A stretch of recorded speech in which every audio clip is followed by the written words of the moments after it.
E agora, você acompanha pela Rádio Rio de Janeiro o programa Estudo das Obras de André Luiz.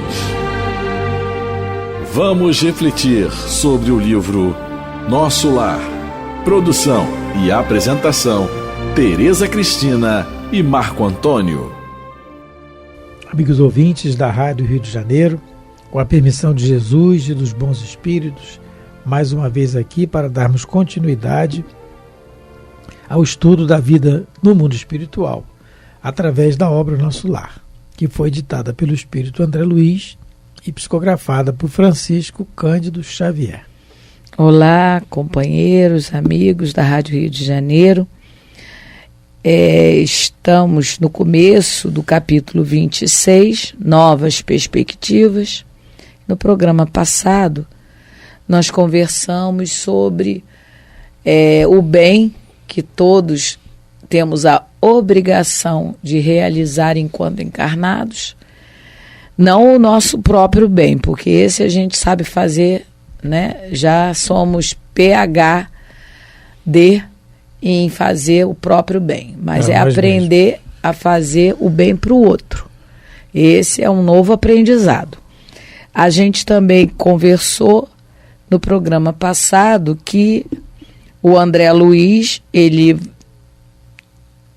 ponderou nas palavras da Dona Laura, em todos os conselhos que a Dona Laura deu a ele, e ele vai recomeçar, porque ela falou para ele que é uma arte muito difícil, mas é muito importante, a arte do recomeço. Então, ele realmente se propõe a recomeçar. E ele mesmo vai dizer, nesse capítulo 26, que a gente começou, que ele não mais iria agir só com curiosidade, ficando observando as coisas. Que ele agora, ele iria começar a dar valor aos novos aprendizados e ao trabalho, ao serviço útil.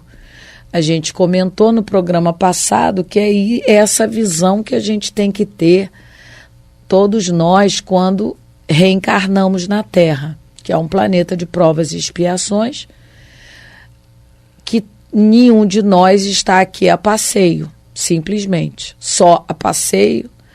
Nós estamos a trabalho e estamos em aprendizado, aprendendo novos valores, novos conceitos, modificando para modificar o próprio comportamento. E a gente também está a trabalho.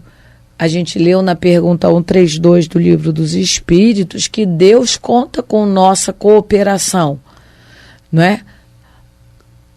Por menor que ela seja, os Espíritos dizem que as grandes ilhas começaram pelo grãozinho de areia.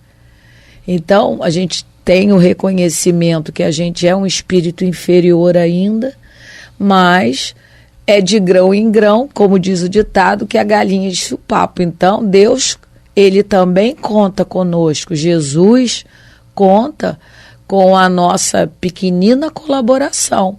Mas, não é? As grandes praias, né?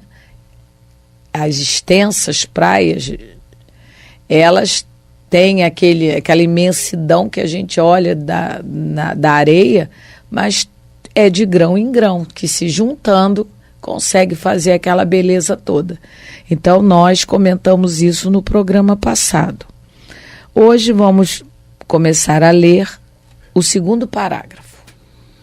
Anotava surpreso os magníficos aspectos da nova região rumo ao local onde me aguardava o ministro Genésio. Quer dizer, ele já começou a mudar, né, o seu padrão mental, e ele já está vendo as coisas já diferentes. Ele mesmo já diz. Ele é como se ele tivesse olhando pela primeira vez aquelas regiões. Lógico, o Ministério da Regeneração ele não conhecia também, porque ele foi abrigado no Ministério do Auxílio, por intercessão da mãe dele. Mas então ele está vendo, né, como ele coloca, os magníficos aspectos. Ele já está vendo tudo com outro olho. Bastou que a gente mude os nossos pensamentos, mudando o sentimento também, a gente enxerga tudo diferente. Jesus falou sobre isso. Se o teu olho é bom, tudo é luz. Mas se teu olho é mau, tudo serão trevas. E se teu olho for puro, haverá o brilho do sol na sua alma. Né? Então é porque realmente ele já está começando a ver as coisas diferentes. Contudo, seguia Rafael em silêncio. E estranho agora... Não, deixa eu reler. Anotava surpreso os magníficos aspectos da nova região, rumo ao local onde me aguardava o ministro Genésio. Isso é bem interessante, só um detalhe aqui. Isso é bem aquilo que os Espíritos dizem, que nos aconselham, né? Joana de Ângeles é bem enfática em falar isso, através de Divaldo Pereira Franco. Ver o lado melhor de todas as coisas, no sentido de que nós temos que treinar isso aqui. Em tudo que nós vemos, tentar ver um lado positivo, fazer esse treinamento no dia a dia. Quando ele diz assim, surpreso pelos magníficos aspectos, é isso que a Teresa falou, a mente dele, pela conversação proveitosa que ele teve com a dona Laura, e a conversação proveitosa, ele sobre anotar isso e aproveitar, não passou, não entrou pelo ouvido, saiu pelo outro, né? Se identificou com a conversa dela e aproveitou o ensinamento, ele já começa a modificar o íntimo dele. É aquilo que nos acontece quando, por exemplo, lemos com vontade algum trecho do Evangelho, lemos com vontade de aprender algum romance sério, lemos com vontade alguma obra de André Luiz mesmo. Aquilo momentaneamente nos modifica, porque mexe na nossa alma. É como a música que nós gostamos, bem tocada, não mexe na nossa alma? Mexe, a música mexe. É como uma boa leitura, porque num bom livro, quando a gente vê um trecho, nós viajamos nele. Aquilo nos modifica, pelo menos momentaneamente.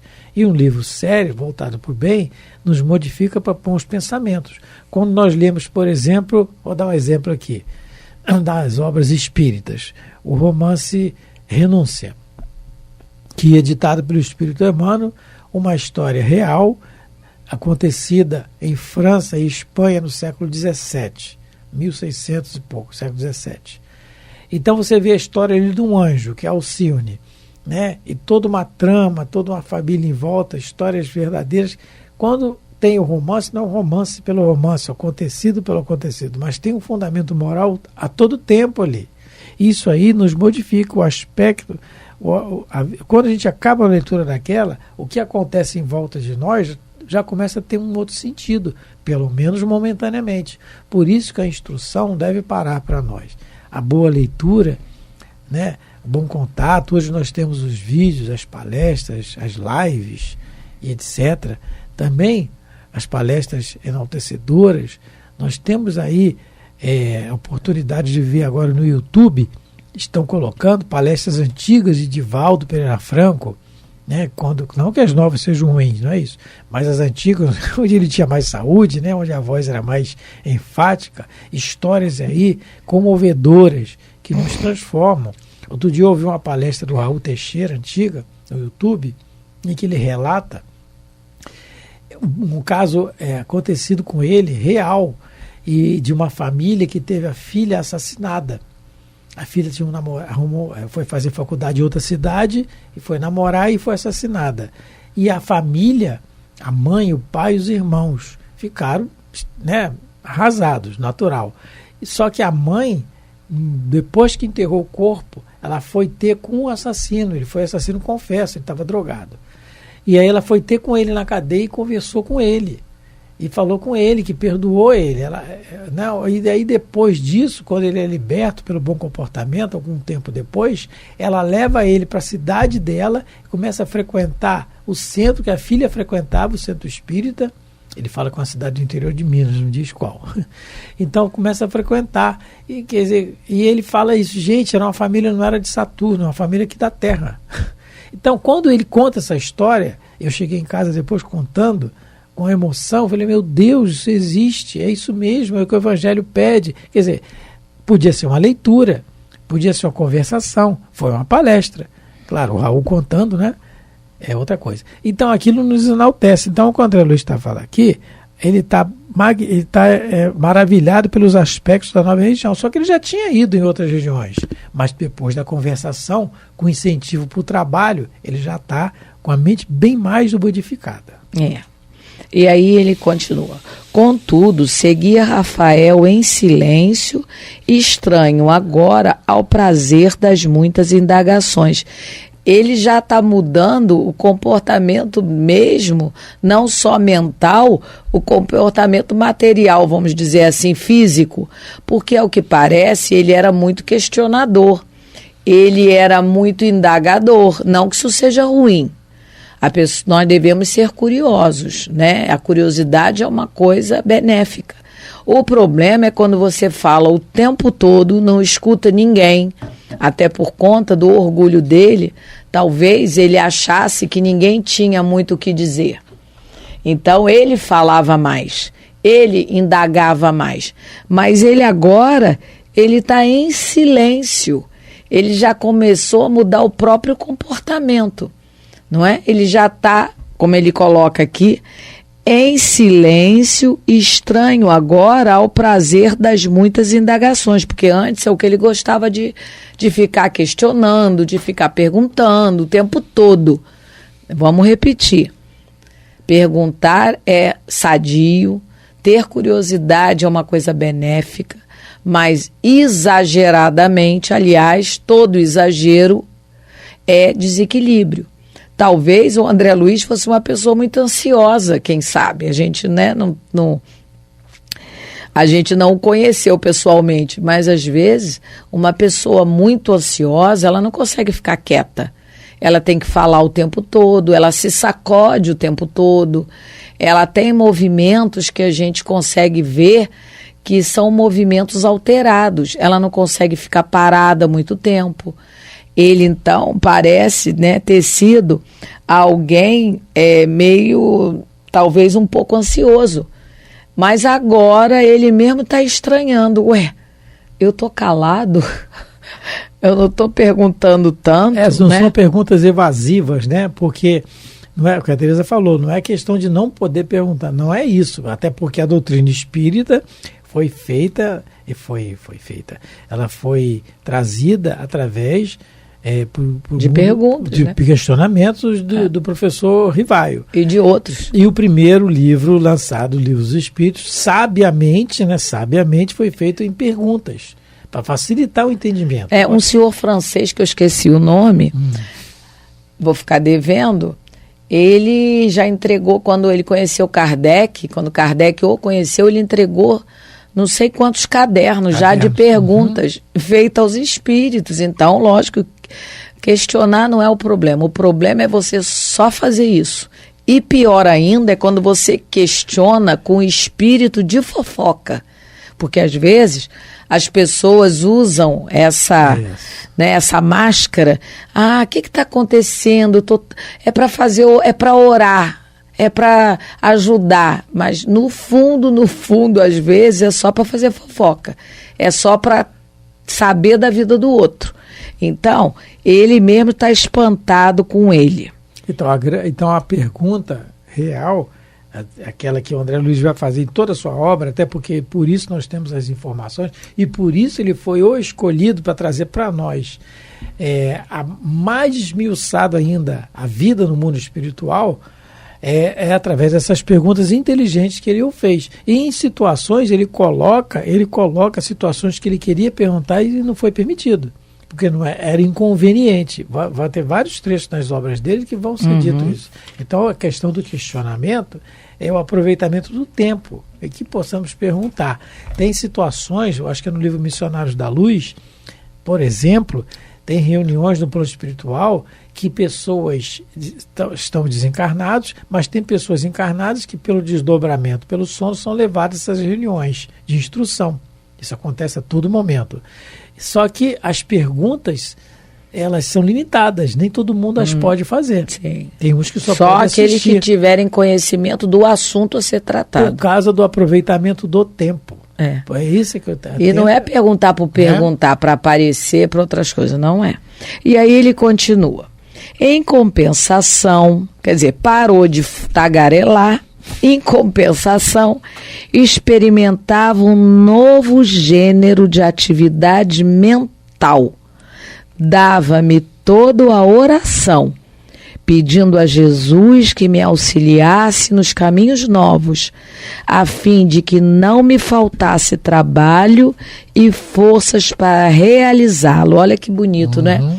Ele mudou o pensamento que vivia de curiosidade em curiosidade, e agora ele está orando, que isso é um recado para nós, né? De alguma maneira, ele está nos alertando para que também esse seja o nosso comportamento.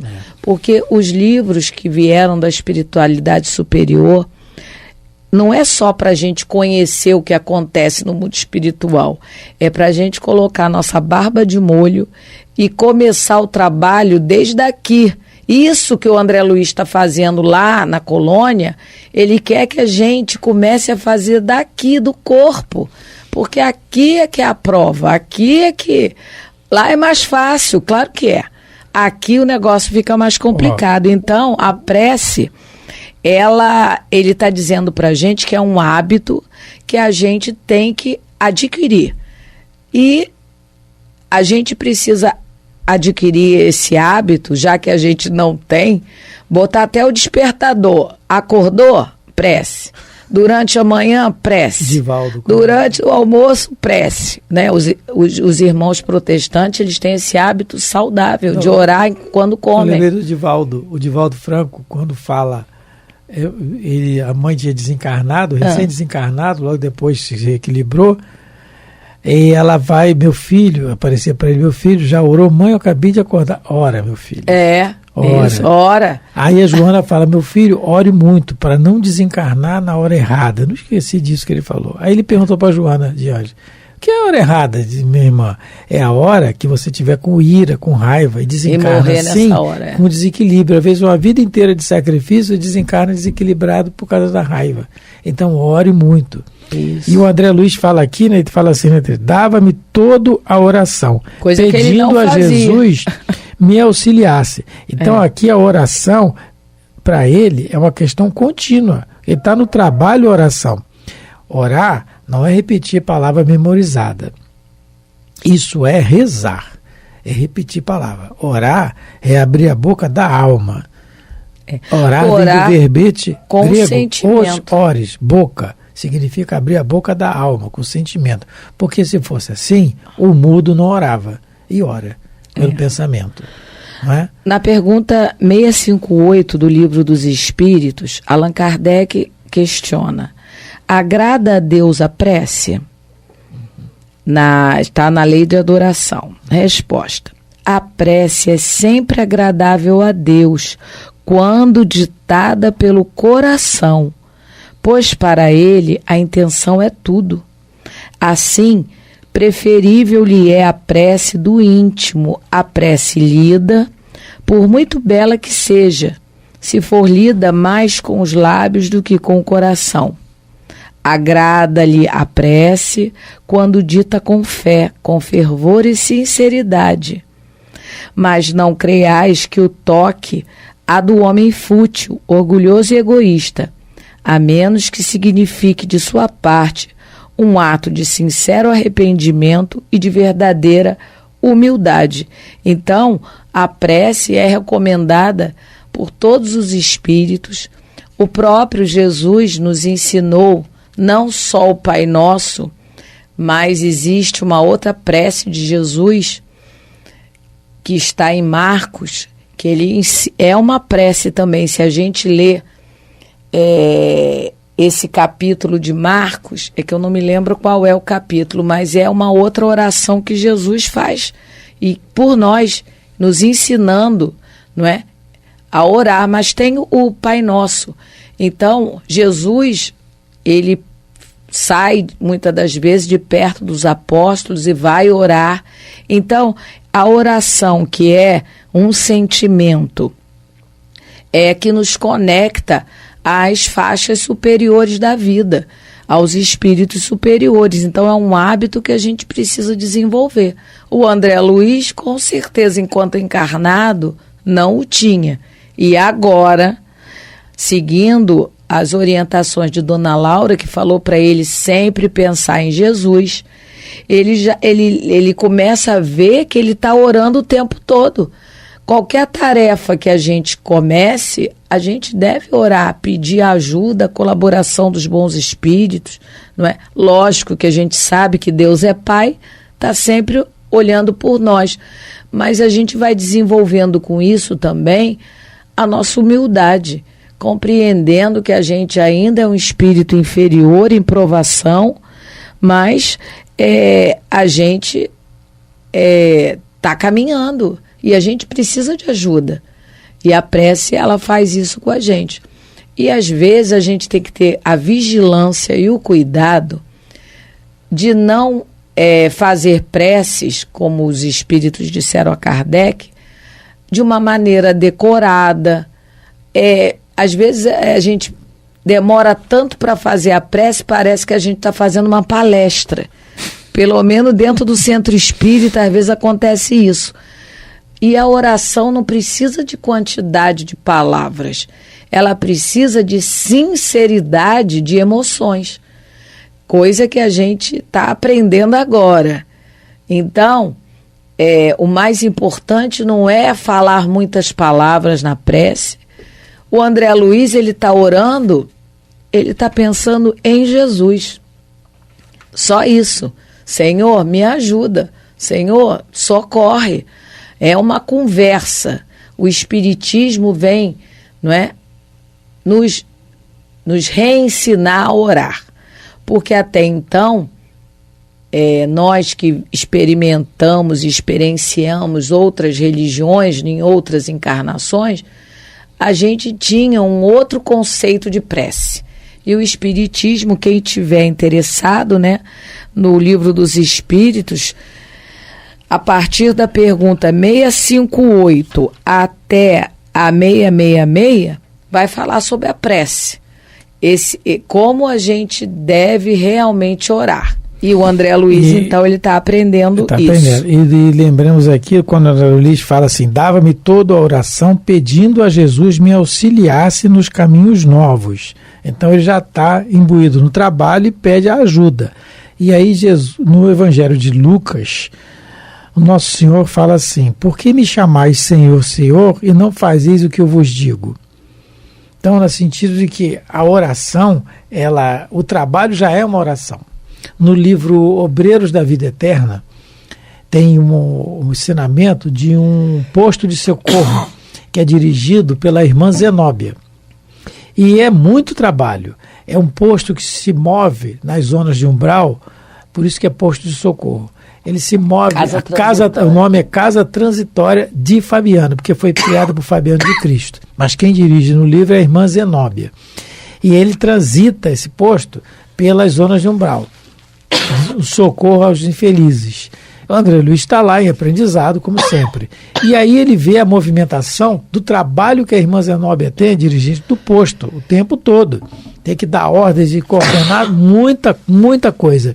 Só que ela faz a prece e pronto, no início do dia, quando ela começa o trabalho, faz a prece. E depois o André Luiz até questiona assim, a questão da oração, devíamos orar, eu já fiz a prece. E ela fala assim, eu já fiz a minha oração e o resto é trabalho. Então, para nós não cairmos, por quê? Não caímos no erro da oração contemplativa o tempo todo, porque isso não resolve, não é? Isso aí perde-se tempo com isso, porque isso é uma reminiscência que nós trazemos do passado. O Espiritismo, ele veio para modificar as nossas ideias.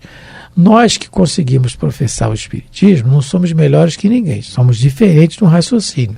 Então, nessa questão do raciocínio da prece, da oração, temos que ver isso, é a comunicação nossa com os bons espíritos, com Jesus através dos bons espíritos, não é? Bom, o assunto é vasto, grande, mas o tempo urge, o relógio aqui trabalha mesmo, ele não brinca. E aí, mais uma vez, estamos terminando o nosso tempo e agradecendo a Jesus e aos bons espíritos por mais as oportunidades que tivemos de estar aqui. Muito obrigado pela paciência de nos ouvir e fique com Deus. Terminamos mais um programa agradecendo a Deus, aos bons espíritos e agradecendo a todos vocês pela paciência, pela audiência. Muita paz a todos. Fiquem com Deus. A Rádio Rio de Janeiro apresentou o programa Estudo das Obras de André Luiz. Produção e apresentação, Tereza Cristina e Marco Antônio.